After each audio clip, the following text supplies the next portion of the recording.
ಪ್ರತಾಪ್ ಸಿಂಹ ಅವರಿಗೆ ಹೇಳ್ಬೇಕು, ಈಗ ನಾಯಕತ್ವ ಅನ್ನೋದು ಯುವಕರ ಕೈಗೆ ಸಿಗೋದ್ರಿಂದ ಆಗೋ ಬೆನಿಫಿಟ್ಗಳು. ಯಾಕಂದರೆ ಇತ್ತೀಚೆಗಷ್ಟೇ ನಿಮ್ಮ ಪಕ್ಷಕ್ಕೆ ಯುವ ನಾಯಕ ಸಿಕ್ಕಿದ್ದಾರೆ ರಾಜ್ಯಾಧ್ಯಕ್ಷರಾಗಿ.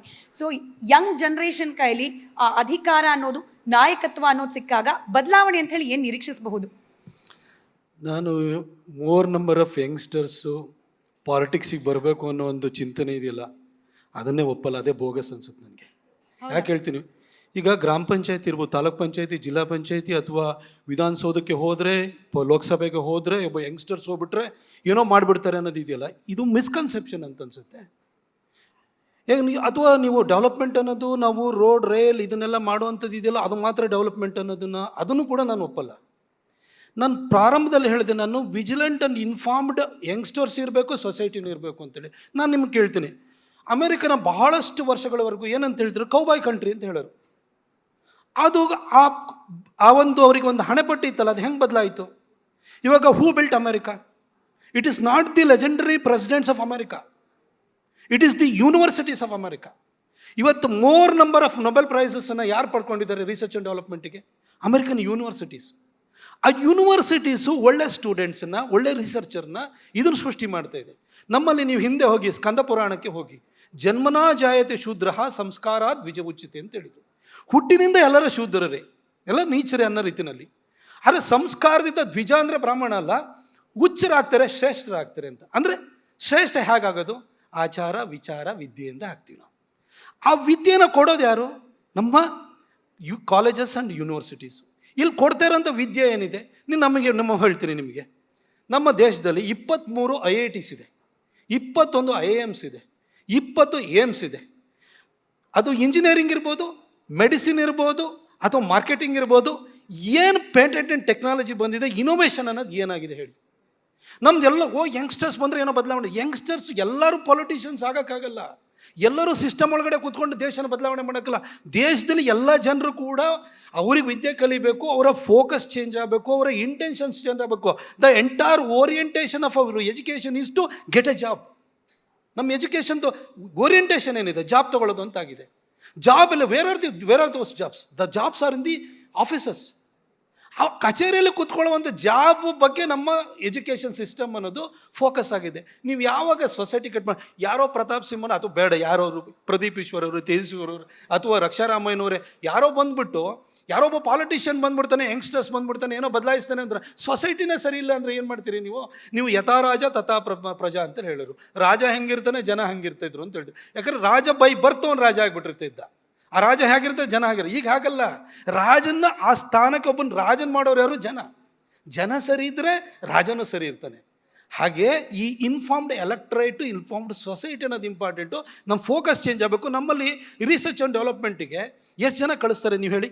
ನಮ್ಮಲ್ಲಿ ಎಲ್ಲರೂ, ನಮ್ಮ ಮನೆಯಲ್ಲಿ ಮಗು ಯಾರೇ ಮಕ್ಕಳಿರಲಿ, ನಾವು ಇಂಜಿನಿಯರಿಂಗ್ ಸೇರಿಸ್ಬೇಕು, ಮೆಡಿಕಲಿಗೆ ಸೇರಿಸ್ಬೇಕು, ಮೆಡಿಸಿನಿಗೆ ಸೇರಿಸ್ಬೇಕು ಅಂತ ಹೇಳ್ತೀವಿ. ಹಾಗಾದರೆ ಒಳ್ಳೆ ಜರ್ನಲಿಸ್ಟ್ಗಳು ಬೇಡವಾ? ನಮ್ಮ ಮಕ್ಕಳಿಗೆ ಒಳ್ಳೆ ಎಜುಕೇಷನ್ ಕೊಡಬೇಕು. ಇಂಗ್ಲೀಷ್ ಲಿಟ್ರೇಚರ್ನ ಕಲ್ತಿರುವಂಥವ್ರು, ಒಬ್ಬರು ಲಿಟ್ರೇಚರಲ್ಲಿ ಒಂದು ಒಳ್ಳೆ ಎಕ್ಸೆಲ್ ಆಗಿರುವಂಥವ್ರು ನಮಗೆ ಬೇಡವಾ? ಟೀಚರ್ಸ್ ಬೇಡವಾ ನಮಗೆ? ಅಥವಾ ನಮಗೆ ಇನ್ನೊಂದು ಒಳ್ಳೆ ಅಡ್ವೊಕೇಟ್ಸ್ ಬೇಡವಾ? ನೀವು ಮೊನ್ನೆ ನೋಡಿ, ಬಸವನಗೌಡ ಪಾಟೀಲ್ ಯತ್ನಾಳ್ ಅವರು ಒಂದು ಕೇಸ್ ಹಾಕಿದ್ರು ಹೈಕೋರ್ಟಲ್ಲಿ. ಚೀಫ್ ಜಸ್ಟಿಸ್ ಹತ್ರ ಹೋಯಿತು. ಅವ್ರು 3 ಕ್ವಶನ್ ಕೇಳಿದ್ರು, ಆ ಅಡ್ವೊಕೇಟಿಗೆ ಆನ್ಸರೇ ಮಾಡಲಿಕ್ಕೆ ಹೋಗಲ್ಲ, ಕೇಸ್ ಡಮರ್ ಆಗೋಯ್ತು. ಹಾಗೆ ಇನ್ಫಾರ್ಮ್ಡ್ ಒಳ್ಳೆ ಅಡ್ವೊಕೇಟ್ಸ್ ಬೇಡವಾಗಾದ್ರೆ ಒಂದು ಸೊಸೈಟಿ ಬೆಳಿಬೇಕು ಅಂದರೆ. ಹಾಗಾಗಿ ನಿಮ್ಮ ಮಕ್ಕಳನ್ನ ಬರೀ ಪಾಲಿಟಿಷಿಯನ್, MLA MP ಆದ ಕೂಡಲೇ ಏನೋ ಆಗ್ಬಿಡುತ್ತೆ. ಯಾವುದೇ ಕ್ಷೇತ್ರದಲ್ಲಿ ಇದ್ರೂ ಕೂಡ ಅಲ್ಲಿ ಇಚ್ಛಾಶಕ್ತಿ ಹಾಗೆ ಫೋಕಸ್. ನಾನು ಅದಕ್ಕೆ ನಿಮಗೆ ಹೇಳ್ತಾ ಇರೋದು, ಮಕ್ಕಳಿಗೆ ನಾವು ಒಳ್ಳೆ ಎಜುಕೇಷನು, ರಿಸರ್ಚ್ ಆ್ಯಂಡ್ ಡೆವಲಪ್ಮೆಂಟ್ಗೆ, ಪ್ಯೂರ್ ಸೈನ್ಸಿಗೆ ನಮ್ಮನ್ನು ಎಷ್ಟು ಜನ ಮಕ್ಕಳನ್ನ ಕಳಿಸ್ತಿದ್ವಿ ಹೇಳಿ? ನಾವು ಇಸ್ರೋ ಚೇರ್ಮನ್ ಸೋಮನಾಥ್ ನೋಡಿದ ಕೂಡ ನಮಗೆ ಭಾಳ ಖುಷಿಯಾಗಿ ಚಪ್ಪಾಳೆ ತರ್ತೀವಿ. ಆದರೆ ನಮ್ಮ ಮಕ್ಕಳನ್ನ ಪ್ಯೂರ್ ಸೈನ್ಸಿಗೆ ನಾವು ಕಳಿಸ್ತೀವಿ, BSc ಕಳಿಸ್ತೀವ, ಓದಿ ಅಂತ ಹೇಳ್ತೀವ? ಇಲ್ಲ. ನಮ್ಮ ಸ್ಕೂಲಿಗೆ ಹೋಗ್ಬೇಕಾದ್ರೆ ಒಳ್ಳೆ ಇಂಗ್ಲೀಷ್ ಟೀಚರ್ ಬೇಕು, ನಮ್ಮ ಮಕ್ಕಳನ್ನ ಇಂಗ್ಲೀಷ್ ಟೀಚರ್ ಮಾಡ್ತೀವಿ ನಾವು? ಇಲ್ಲ. ನಮ್ದು ಏನು ಅಂದರೆ ಎಷ್ಟು ದುಡಿತಾನೆ ಅದ್ರಲ್ಲಿ ಏನು ಬರುತ್ತೆ ಅಷ್ಟೇ. ಆಮೇಲೆ ಈಗಿನೋ ಯಂಗ್ಸ್ಟರ್ಸ್ ಅಂತ ತೊಳಿ, ಯಾರೋ ಒಬ್ಬ ಯಂಗ್ಸ್ಟರ್ಸ್ ಬಂದರು. ಯಂಗ್ಸ್ಟರ್ಸ್ ಬಂದಾದ ಕೂಡಲೇ ಏನೋ ದೇಶ ಬದಲಾಗುತ್ತೆ ನೋಡಿ. ಈ ದೇಶವನ್ನು ಸರಿಯಾದ ದಿಕ್ಕಿನಲ್ಲಿ ನಡೆಸಿದ್ರು ನಾನು ನೆಹರು ಅವ್ರಿಗೂ ಕ್ರೆಡಿಟ್ ಕೊಡ್ತೀನಿ. ನೆಹರು ಅವರಿಂದ ಇವತ್ತಿನ ಮೋದಿಜಿವರೆಗೂ ಕೂಡ ಅವ್ರು ಯಾರೇನು ಯಂಗ್ಸ್ಟರ್ಸು 30-35 ವರ್ಷದವ್ರು ಬಂದ್ಬಿಟ್ಟು ಇನ್ನು ದೇಶ ಇದು ಮಾಡಿರೋದಲ್ಲ, ವಾಜಪೇಯಿವರೆಗೂ ತಿಳ್ಕೊಳ್ಳಿ, ಆ ಅನುಭವದಿಂದ ಜ್ಞಾನವನ್ನು ಪಡ್ಕೊಂಡು ಅವರು ದೇಶವನ್ನು ಸರಿಯಾದ ದಿಕ್ಕಿನಲ್ಲಿ ತೊಗೊಂಡಿದ್ದಾರೆ. ಹೆಂಗಂತ ಹೇಳಿದ ಕೂಡಲೇ ಯಾರೋ ಒಬ್ರಿಗೆ ಅವ್ರಿಗೆ ಭಾಳ ಎನರ್ಜಿ ಇರ್ತದೆ ಅಂತ ತಿಳ್ಕೊಬೇಡಿ. ಹೆಂಗಂತ ಈಗಿನ ಯಂಗ್ಸ್ಟರ್ಸಲ್ಲಿ ಹೇಗಿದೆ ಅಂತಂದರೆ, ಅತ್ಯಂತ ಕಡಿಮೆ ಸಮಯದಲ್ಲಿ ನಾನೇನೋ MLA ಆದ ಕೂಡಲೇ ನಾನು ಮಿನಿಸ್ಟರ್ ಆಗಬೇಕು, ಅದಾದಮೇಲೆ ನಾನು MP ಆದೆ ಅಂದರೆ ನಾನು ಕೇಂದ್ರದಲ್ಲಿ ಮಂತ್ರಿ ಆಗಬೇಕು, ಇನ್ನೊಂದು ಮುಖ್ಯಮಂತ್ರಿ ಆಗಬೇಕು, ಓವರ್ ಅಂಬಿಷಿಯಸ್ ಆಗ್ತಾರೆ. ಸೊಸೈಟಿ ಬಗ್ಗೆ ಏನು ಭಾಳ ಯೋಚನೆ ಮಾಡಲ್ಲ. ಸೊಸೈಟಿಗೆ ಈಗ ನನ್ನ ಹತ್ರ ಈಗ ಒಂದು ಕ್ಷೇತ್ರಕ್ಕೆ ಒಂದು ಟಿಕೆಟ್ ಕೇಳಕ್ಕೆ ಬರ್ಬೇಕಾರೆ ಏನಂತ ಹೇಳ್ತಾರೆ, ಸರ್ ಅವ್ನು 10 ಕೋಟಿ ಇನ್ವೆಸ್ಟ್ಮೆಂಟ್ ಮಾಡ್ತಾನೆ ಅಂತ. ಈಗ ಸೊಸೈಟಿನಲ್ಲಿ ನಾನು ಇಷ್ಟು ಜನಕ್ಕೆ ಸ್ಕಾಲರ್ಶಿಪ್ ಕೊಟ್ಟೆ, ನಾನು ಇಷ್ಟು ಜನಕ್ಕೆ ನೀವು ತಪ್ಪಾಗಿ ತಿಳ್ಕೊಳ್ಬೇಡಿ, ಭಾಳ ಜನಕ್ಕೆ ನಾನು ಹೇಳ್ತಾ ಇದ್ದೀನಿ. ಹಾಗಾದ್ರೆ ನನ್ನ ಹತ್ರ ನಾನೊಬ್ಬ ಜರ್ನಲಿಸ್ಟಾಗಿ ಬಂದಿರೋನು, ನನಗೇನು ಕೊಡೋಕ್ಕಾಗಲ್ಲ, ಹಾಗಾದ್ರೆ ನಾನು ಪಾಲಿಟಿಕ್ಸಲ್ಲಿ ಇರಬಾರ್ದಾ, ನಾನು ಒಳ್ಳೆ ಕೆಲಸ ಮಾಡೋಕ್ಕಾಗಲ್ವಾ?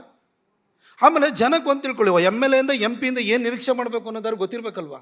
ಅದು ನಮ್ಮ ಜನಕ್ಕೆ ಗೊತ್ತಿಲ್ಲ. ಸಿವಿಕ್ ಪ್ರಾಬ್ಲಮನ್ನು ಕೂಡ MLA MP ಹತ್ರ ತೊಗೊಂಡೋಗಿರ್ತಾರೆ. ಹಾಗಾಗಿ ಒಂದು ಇನ್ಫಾರ್ಮ್ಡ್ ಸೊಸೈಟಿನ ನಾವು ಕಟ್ಟಬೇಕು.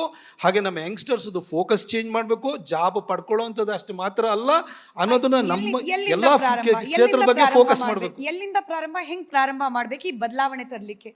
ಅಲ್ಲ, ನಾನು ಹೇಳ್ತಿಲ್ಲ ಸೊಸೈಟಿನಲ್ಲೇ ನೋಡಿ. ಈಗ TN ಶೇಷನ್ನು ಒಬ್ಬರು ಲೆಜೆಂಡ್ರಿ ಚೀಫ್ ಎಲೆಕ್ಷನ್ ಕಮಿಷನರ್ ಆಗಿದ್ದರು. ಅವರು ಡಿಜನರೇಷನ್ ಆಫ್ ಇಂಡಿಯಾ ಅಂತ ಒಂದು ಬುಕ್ ಬರೆದಿದ್ದಾರೆ. ಅವ್ರು ಹೇಳಿದರು, ಪಾಲಿಟಿಷಿಯನ್ಸನ್ನ ಎಲ್ಲದಕ್ಕೂ ಬ್ಲೇಮ್ ಮಾಡ್ತೀವಲ್ಲ, ನಾವು ಹೇಳಿದ್ರು politicians are not aliens, they are part and parcel of this society and society has been degenerated. ಅದರ ಪರಿಣಾಮವನ್ನು ನಾವು ಪಾಲಿಟಿಷಿಯನಲ್ಲಿ ನೋಡ್ತಾ ಇದ್ದೀವಿ ಅಂತ. ಹಂಗಾದ್ರೆ ಸೊಸೈಟಿನೇ ಸರಿ ಮಾಡೋ ಕೆಲಸ ಆಗಬೇಕು. ರೋಡ್ ಮಾಡೋಣ, ರೇಲ್ ತರೋಣ, ಇನ್ನೊಂದು ಮಾಡೋಣ, ಎಲ್ಲ ಮಾಡೋಣ, ಆದರೆ ಫಸ್ಟ್ ಸೊಸೈಟಿನ ಸರಿ ಮಾಡಬೇಕು. ನಮ್ಮಲ್ಲಿ ಈಗ ಯಂಗ್ಸ್ಟರ್ಸ್, ನನ್ನ ಹತ್ರ ಈಗ 50,000 1 ಲಕ್ಷ ಸಂಬಳ ಜಾಸ್ತಿ ತೊಗೊಳ್ಳೋಂಥ ನನ್ನ ಗುರಿಯಾಗಿರುತ್ತದೆ. ಸಂಬಳ ಏನು ಅಂದರೆ ಸಂಬಳ ಜಾಸ್ತಿ ನೆಕ್ಸ್ಟ್ ವೀಕೆಂಡಲ್ಲಿ ನಾನೇನು ಈಗ ಪಾರ್ಟಿ ಮಾಡೋದು ತಪ್ಪು ಅಂತ ಹೇಳಿಲ್ಲ, ನಾನು ಪಾರ್ಟಿ ಮಾಡ್ತೀನಿ, ಇಲ್ಲ ಅಂತಲ್ಲ. ಆದರೆ ಉದ್ದೇಶ ಏನಿದೆ, ದುಡಿ ಕುಡಿ ಅಷ್ಟೇ. ಆಮೇಲೆ ಈ ರಿಸರ್ಚ್ ಆ್ಯಂಡ್ ಡೆವಲಪ್ಮೆಂಟ್ ಬಗ್ಗೆ ಫೋಕಸ್ ಡೆಡಿಕೇಟೆಡ್ ಆಗಿ ಯಾರು ಮಾಡ್ತಿದ್ರು ಹೇಳಿ. ನಾನು ಇಷ್ಟು 23 IITs, 21 IIMs, 20 AIMS ಅಲ್ಲಿ ಯಾವ ಪೇಟೆಂಟೆಡ್ ಟೆಕ್ನಾಲಜಿ ಇದೆ ಹೇಳಿ. ನಮ್ಮಲ್ಲಿ ಏನು ಸೋಕಾಲ್ಡ್ ಇನ್ಫೋಸಿಸ್ ಇರ್ಬೋದು, TCS ಇರ್ಬೋದು, ವಿಪ್ರೋ ಇರ್ಬೋದು, ಏನವರು ಅಲ್ಲಿಂದ ತೊಗೊಂಬಂದು ಇಲ್ಲಿ ಜಾಬ್ ಕ್ರಿಯೇಷನ್ ಮಾಡ್ತಾರೆ, ಜಾಬ್ ಕೊಡೋವಂಥವ್ರು ಅಷ್ಟೇ ಆಗಿದ್ದಾರೆ. ಅವ್ರ ಹತ್ರ ಯಾವ ಪೇಟೆಂಟೆಡ್ ಟೆಕ್ನಾಲಜಿ ಇದೆ ಹೇಳಿ. ಆದರೆ US ಯಾಕೆ ಬದಲಾಯಿತು, US ಯಾಕೆ ಉದ್ಧಾರ ಆಯಿತು, ಇವತ್ತು ಯಾಕೆ ಅದು $26 ಟ್ರಿಲಿಯನ್ ಎಕನಾಮಿ ಆಗಿದೆ? ಅದರದ್ದು ಯೂನಿವರ್ಸಿಟಿನಲ್ಲಿ ರಿಸರ್ಚ್ ಆ್ಯಂಡ್ ಡೆವಲಪ್ಮೆಂಟ್ಗೆ ದುಡ್ಡು ಹಾಕಿದ್ರು. ತಿಳುವಳಿಕೆಯುಳ್ಳ ಪ್ರಜ್ಞಾವಂತ ಸಮಾಜದ ಪ್ರತಿನಿಧಿಗಳ ಪಾತ್ರ ಕೂಡ ಬಹಳ ದೊಡ್ಡದಿರುತ್ತೆ. ಕೇವಲ ರಾಜಕಾರಣಿಗಳಿಂದ ಮ್ಯಾಜಿಕ್ ಮಾಡ್ಲಿಕ್ಕೆ ಸಾಧ್ಯ ಇಲ್ಲ. So struggle is real.